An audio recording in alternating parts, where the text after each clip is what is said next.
This is Mark Auslander on the Cultural Production Video channel, an experimental digital space in which we propose new avenues of cultural analysis.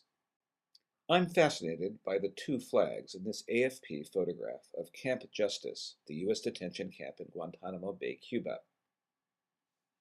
Looking at this image, I'm reminded of the fascinating argument in the book Blood, Sacrifice, and the Nation by Carolyn Marvin and David Ingle. The U.S. flag, they argue, has emerged as the centerpiece of America's civic religion because it embodies, in a manner that is largely unconscious, the consecrated souls of those who have died on the nation's behalf. Hence, to spit upon the flag is widely regarded as desecrating the memory of soldiers who died defending it. Following September 11, 2001, this symbolic association between flag and martyr was extended to all the civilian victims of the terrorist attacks on the East Coast, including those on Flight 93. In Lower Manhattan, this process actually took some time. Over a period of several months, the improvisatory sidewalk shrines and haunting photographs memorializing the lost were gradually replaced by a profusion of American flags. In the American flag, hanging at the Pentagon and throughout the nation, the souls of all the dead were in effect reborn. Through the flag, the dead were deployed as justification for subsequent U.S. military action and for the apparently endless war on terror. So this assemblage in Guantanamo of the U.S. flag directly above the textual reference to September 11th seems entirely consistent with this familiar structure of American political cosmology.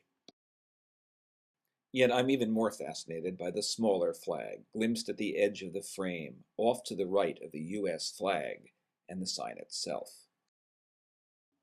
To be sure, this second flag is not an unfamiliar sight. There are untold thousands of these black and white POW MIA flags flying throughout the United States and on American military bases the world over, often next to or beneath the American flag. One such assemblage flies in the tiny park down the street from where I live. These flags remind us of an enduring belief in American society, that somewhere, somehow, Americans are still held in unjust captivity in Vietnam or other distant lands, rendered forgotten and invisible to the world. This is, of course, the plot of the movie Rambo, and more than 3 decades after the fall of Saigon, the image remains a potent one for many Americans. This image of the soldier under the jungle watchtower carries the clear message: fear not, fellow American, you will not be forgotten. Out of the darkness you will one day be redeemed and brought into the light. Yet here in Guantanamo Bay, in the darkest and most deeply controversial corner of the American empire, this particular flag would seem to take on a new series of associations. For this is where Americans have become everything that they have struggled against since the nation's founding. Here, constitutional principles and common law principles of equal justice and habeas corpus have been suspended. Here, prisoners are detained and subjected to torture, outside of the gaze of the international community, nearly entirely beyond the review of the American judicial system. In this context, does this black flag proclaim, almost petulantly, that we Americans, now seen by the world as aggressors against the most basic principles of human rights, are in fact the real victims?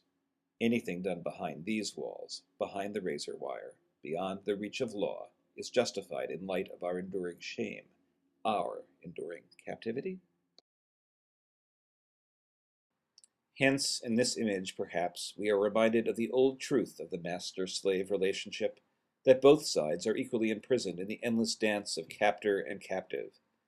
And in that sense, the POW MIA flag here proclaims an important poetic truth, that Americans are at this moment imprisoned, collectively, not to be sure in a distant Vietnamese POW camp, but by virtue of our abandonment, through commission or omission, of the sacred principles of law itself. Hence my final question.